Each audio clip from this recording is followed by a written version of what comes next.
Do you have any idea what will happen when the present inheritance taxes, the laws expire soon?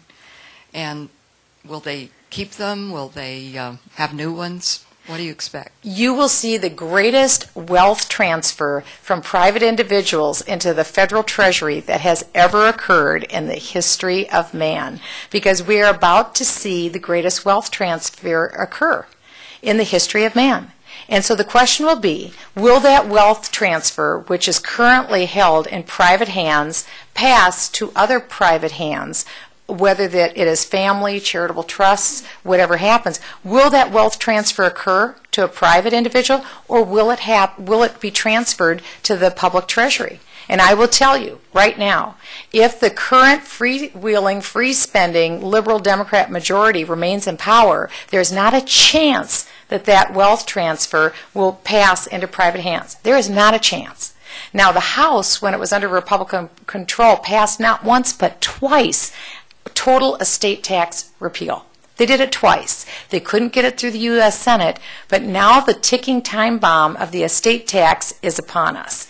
And so people have to arrange their death, you know, in a certain year now. And so Kevorkian may have his dance card, you know, pretty full in a certain year, because a lot of people will see that there are benefits to dying in 1 year, and other than that, there won't be any benefits, because that wealth will go and accede into the hands of the federal government. It's a very real issue, because again, you're talking about small businesses, farms, people who spent their entire life creating an asset. If even one person paid the estate tax, it would be an immoral tax, because every one of those dollars has already had taxes paid on it, and now it will be paid a second time. But it really, all it is a redistribution of wealth out of private hands and into the most inefficient bin that there is, and that's the federal government, and there is no more inefficient bin. It's also the most inefficient tax that there is in the United States. Do you know that people spend as much money complying with estate tax laws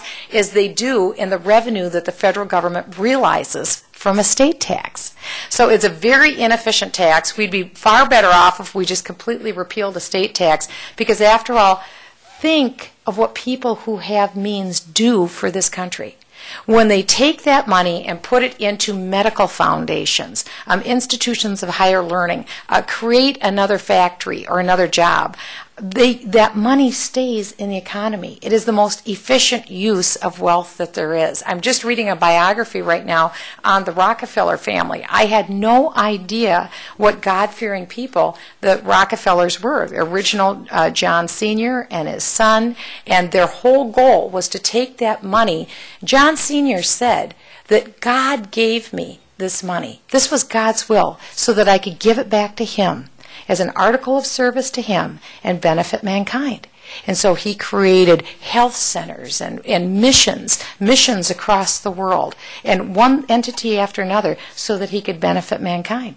And so I think one thing that we've learned is that we could trust the American people with their own money to do the right thing to benefit others. American people are incredibly loving and incredibly compassionate. You just wait for the next disaster. Hopefully we won't have one.